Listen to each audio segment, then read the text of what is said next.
Okay. Got the lighting, got my little orange juice, and my phone. We're ready.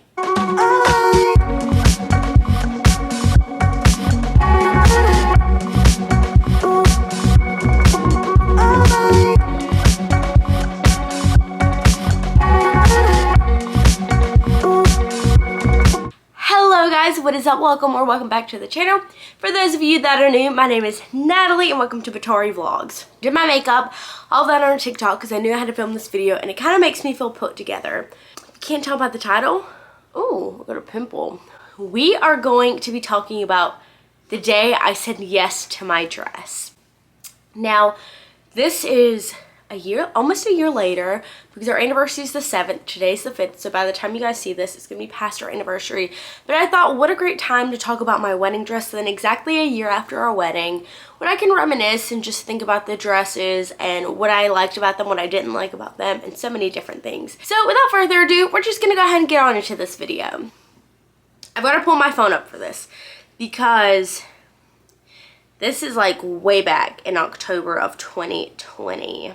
I purposefully saved these pictures because one, I knew I wanted to talk about these wedding dresses on a YouTube video and share with you guys the dresses that I tried on, what I chose, where I went, kind of my price range, things like that. So the first store, and really the only store I went into, was David's Bridal. When I thought about getting engaged, I knew I always wanted something simplistic. I was not a huge fan of lace. I was not a huge fan of certain body types. I also wanted it to still be modest but beautiful. And once we got married, I was like, okay, for one, I would like to get married at a church. So we got married at the church that I grew up going to. But I had two different dress stores I was going to go to, David's Bridal and Carolina Bridal World in Smithfield. Well, I chose not to go there because I found my dress at David's Bridal. We're going to go through all the dresses I tried on first at David's Bridal. So this first dress I tried on, and I picked pretty much all simplistic gowns. This was kind of like a ball gown style dress, and it was satin. It was beautiful. It had sleeves that I almost thought it went down here, but it kind of reached mid-arm. But it was also that weird fit that like was a little too big in the chest, but a little too wide on the arms, little alterations, and things that could be fixed. I love the style of this dress. It definitely gave me very like pageant vibes from when I was in high school, which I really liked. I like the princessy feel, the princessy yet classic and modest feel to it. And one of my favorite things about it was on the back. It had a little detail, so it went down in the back. It was a low back, so you can see my bra. And listen, I shouldn't have worn a bra when I tried it on, but you can see my back because it's cut down to the back, like mid-back. It has two little buttons. I am a sucker for buttons down the back, and it hit just right there. And I thought this is beautiful. This is actually one of my top 2 gowns that I chose. And I just felt beautiful in this gown. I felt like myself, and I felt like it wasn't too poofy, but it wasn't too like slimming. And once she put a few different things on it actually before I talk about that. So she put a little like silver embellished belt on it, which added a lot of like personality to it. And that's what really sold me on it. I'm like, wow, that's beautiful. But then again, I was like, you know, if I get it, I can either do without because I really like the simplistic look or anything else. If you hear my dogs, they literally just fight on my bed. She put a veil on, and it was like, I think it's called like an elbow veil or something, because when you hold it, it can like reach down to your elbow. But it was beautiful. It had that like sparkly lining down the back. This dress hit all the spots, and I think it was under $600. My budget was $1,000 because I was like, you know, we're gonna be 21 when we're getting married. We have a lot of different expenses that are gonna go into this, and I was in school at the time, so I was like, I personally could not spend $2,000 on a dress, $2,000 plus on a dress. The second dress I tried on, it was not my favorite for a few different reasons, but I loved it because it gave me very Meghan Markle vibes. It was this long sleeve off the shoulder white dress, had buttons going all down the back of it. It was beautiful.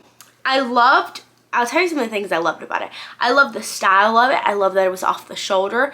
I love that it was simplistic. I love that it was fitting. Although I'm not a huge person on fitted dresses, I love that it was fitting. What I didn't love about it were the sleeves. I didn't like the long sleeves going all down my arms. It was just very uncomfortable. It kind of felt restricting whenever I lifted up. I also did not love what this dress did for my body. This dress had a really weird material. It was almost like a scuba material, so it's stretchy, but it really didn't suck in my body like I wanted it to, because in my soft spot, my thing that really gets me are my love handles.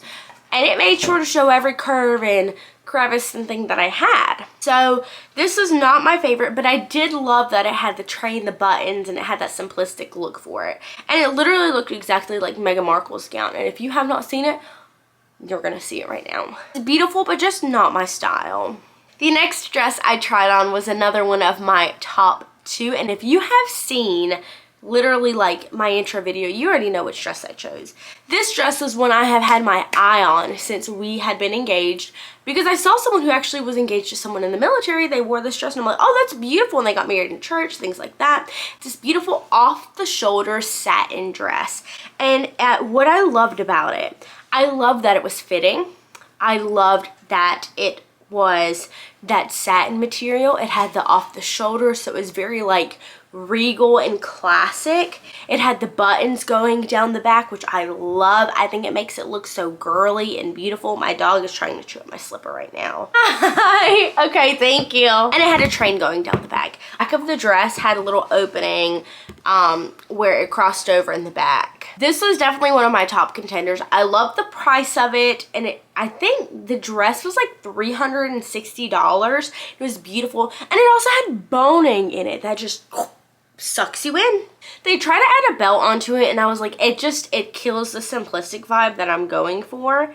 Put a little veil on, and the veil that they had me try on with it was a shorter veil, kind of like the first one, but I was like, you know, I think this one needs a long one. This is one of the last dresses I had on here, because I had a few that I did not take pictures of because it was not worth it to take pictures of them.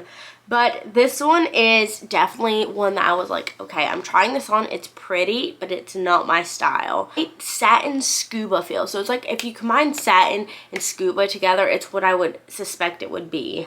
But it definitely had more of a stretchy feel and had like a glossy look to it. It was like on the shoulders, kind of like this, but it was low plunging and fitted at the waist and then mermaided out at your feet. So it's probably more like the trumpet style dress. It had buttons going down the back. It had that low back.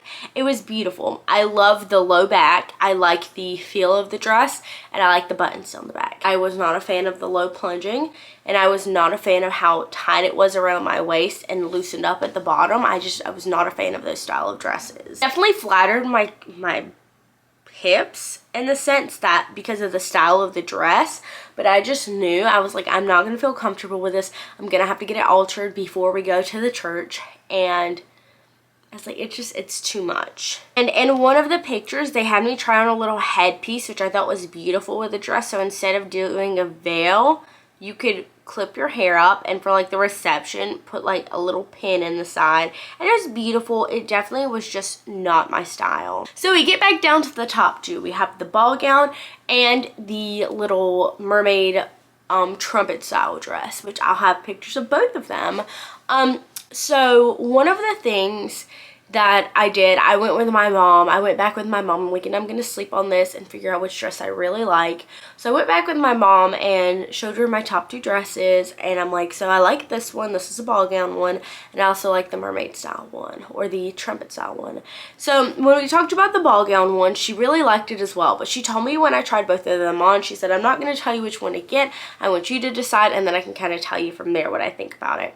So as I was trying them on, I'm like, you know, I really like them both for their own reasons, because they're 2 completely different style of dresses. One is going to be a more flowy fit, and one is going to be a tighter fit. When it came down to it, when I was trying them on, when I tried the tighter fit dress on, it made me feel like a bride. Compared to when I tried on the flowy dress, it made me feel like my junior and senior year when I competed in my high school pageant. I will try to have a picture up here of my dress. I had a flowy white dress, and I should have saved it for when I got married, but I didn't. I was like, I am a bride. I am not a pageant contender, and just for me, being a ball gown girl for pageants, I was like, this dress is not for me. So the ultimate winner of our whole thing was the white dress, and you'll see a picture of myself and my husband. I had the white dress, and I got beautiful shoes from David's Bridal. They're like a pointed toe shoes. I still have them to this day, and some earrings that I have kept from when we have military balls. But it was amazing, and I got so many compliments on my dress. By the time I got it altered, it really sucked me in and looked great. And you know, it was overall a really great experience. Going to David's Bridal, I heard many different things from different people, and that's with anything. You get people that say, oh, I had a really great experience at David's Bridal, and they're like 4.5, 5 stars, and then you get those people that are like, it was an absolutely terrible experience. I had a great experience. The ladies that helped myself were great, and the ladies that helped my bridesmaids pick out their stuff was great as well, and they got their bridesmaids dresses from David's Bridal as well, but it was literally almost this color. And overall, it was a really great experience. I loved it, and like, I still love my dress to this day. I need to get large pictures printed from our wedding to put up in our house when we move. But I really wanted to come on here and tell you guys about it. Our 1-year anniversary is coming up, and I thought it was time that I sat down and told you guys about, you know, saying yes to the dress, picking out my wedding dress, all of that stuff. I really hope you guys enjoyed this video. Kind of got an idea of like dresses, and if you ever want to go to David's Bridal, you can find the closest location. They have anywhere from low price to high-end gowns that are up there in price, and people that are willing to help. Just make sure you make your wedding dress shopping and just your wedding planning time stress-free, because it only comes one time, and after that, there's no more wedding. It's just real life from there. I hope you guys have an absolutely amazing day. Hit that subscribe and that notification bell. Like this video if you want, and I hope you all have such a great day. Bye, guys.